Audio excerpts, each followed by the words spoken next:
Commission আজকে approve করেছে সেগুলো হচ্ছে যেমন আইন প্রয়োগকারী সংস্থা যে ডেফিনেশন আছে সেই ডেফিনেশনে সেনা, নৌ এবং বিমান বাহিনী সহ বাংলাদেশ কোস্ট গার্ডকে সামিল করা হয়েছে। ইভিএম সংক্রান্ত, যেহেতু ইভিএমের ব্যবহার হবে না মর্মে আমরা ইতোপূর্বেই কমিশন সভায় সিদ্ধান্ত নিয়েছি, ইভিএম সংক্রান্ত যাবতীয় প্রভিশন বিলুপ্ত করা হয়েছে। নির্বাচন কর্মকাণ্ডের সাথে সম্পৃক্ত কর্মকর্তাদের অবহেলাজনিত যে শাস্তিগুলো আছে সেই শাস্তিগুলো ক্লিয়ারলি ডিফাইন করা হয়েছে। এটা 3 কর্মদিবসের মধ্যে তদন্ত সম্পন্ন করতে বলা হয়েছে এবং পরবর্তীতে এটা বিধান নিশ্চিত করা হয়েছে যে এটার ফিডব্যাক গৃহীত ব্যবস্থা সম্বন্ধে যেন কমিশনকে জানানো হয় এবং ভবিষ্যতে এটা সংশ্লিষ্ট ব্যক্তির পার্সোনাল ডোসিয়ারের মধ্যে থাকবে। না ভোটের বিধান করা হয়েছে। এই না ভোটের বিধানটা হবে যদি কোথাও একজন প্রার্থী হয় বিনা ভোটে নির্বাচিত হবে না। সার্বিকভাবে না ভোট নয়, যদি কোনো কনস্টিটিউয়েন্সিতে মাত্র একজন ক্যান্ডিডেট হয় তাকেও নির্বাচনে যেতে হবে, তার বিপক্ষে না প্রতিদ্বন্দ্বিতা করবে এবং সেখানে যদি পুনরায় না বিজিত হয় দ্বিতীয় ইয়েতে তাহলে আর ভোট হবে না, তখন ব্যক্তি প্রার্থী বিবেচিত হবে নির্বাচিত বলে। কমিশনের অনুমতিপ্রাপ্ত পর্যবেক্ষক এবং সংবাদকর্মীদের কেন্দ্রে প্রবেশের বিধান করা হয়েছে। আরপিওতে আমি আরপিও বলছি আজকে।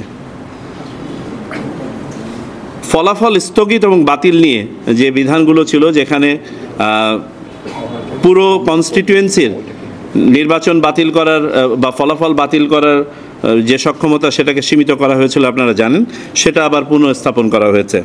অর্থাৎ নির্বাচন কমিশন অবস্থা বুঝে নির্বাচন স্থগিত করা এক বা একাধিক বা সমস্ত কনস্টিটিউয়েন্সির, একইভাবে ফলাফল এক বা একাধিক বা সমস্ত কনস্টিটিউয়েন্সির ফলাফল বাতিল করতে পারবে।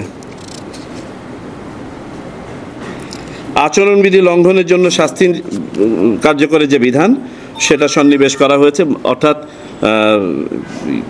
আরপিওতে এটার বিধান করা হয়েছে যাতে করে আচরণবিধিটা যথাযথভাবে প্রয়োগ করা যায় এবং এটা যেন আপনার একাধিক মাধ্যমে যেন প্রয়োগ করা যায়।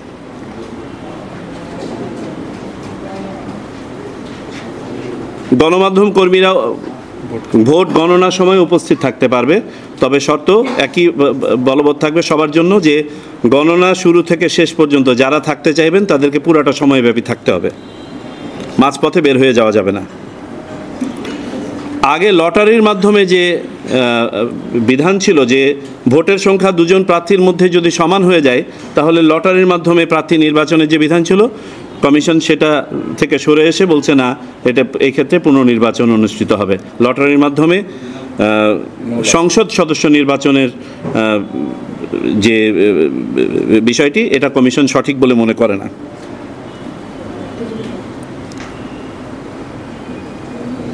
বিলবোর্ডে শুধুমাত্র যেগুলো ডিজিটাল বিলবোর্ড সেগুলোতে আলোর ব্যবহার করা যাবে, বিদ্যুতের ব্যবহার করা যাবে, তাছাড়া আলোকসজ্জার উপর যে নিষেধাজ্ঞা ছিল সেটা বলবৎ থাকবে।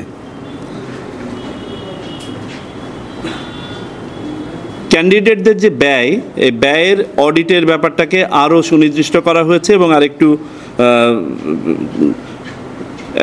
একনিষ্ঠভাবে দেখার ব্যাপারে সিদ্ধান্ত নেওয়া হয়েছে। তবে এই ক্ষেত্রে নির্বাচন কমিশন যেগুলো মনে করে যে এগুলোতে ব্যর্থ হয়ে থাকতে পারে সেগুলোকেই অডিট করবে। ইতোপূর্বে রাজনৈতিক দলগুলো ব্যক্তি পর্যায় থেকে 10 লক্ষ পর্যন্ত এবং প্রতিষ্ঠান পর্যায়ে 50 লক্ষ পর্যন্ত অনুদান বা ডোনেশন নিতে পারত। এটাকে 50 লক্ষ করা হয়েছে উভয় ক্ষেত্রেই, তবে শর্ত দেওয়া হয়েছে যে ব্যাংক অ্যাকাউন্টের মাধ্যমে এই ট্রানজ্যাকশনটা হতে হবে এবং সংশ্লিষ্ট ব্যক্তির ট্যাক্স রিটার্নে এটা দেখাতে হবে। যে সকল কর্মকর্তারা নির্বাচন ব্যবস্থাপনার সাথে সম্পৃক্ত থাকেন, বিশেষ করে পুলিশ এবং প্রশাসনের, যাদের বদলি তফসিল ঘোষণা থেকে শুরু করে নির্বাচন অনুষ্ঠানে 15 দিন পর পর্যন্ত নির্বাচন কমিশনের সাথে আলোচনা সাপেক্ষে করতে হয়, সেখানে সংশ্লিষ্ট রেঞ্জের ডিআইজিদের অন্তর্ভুক্তি ছিল না, সেটা অন্তর্ভুক্ত করা হয়েছে।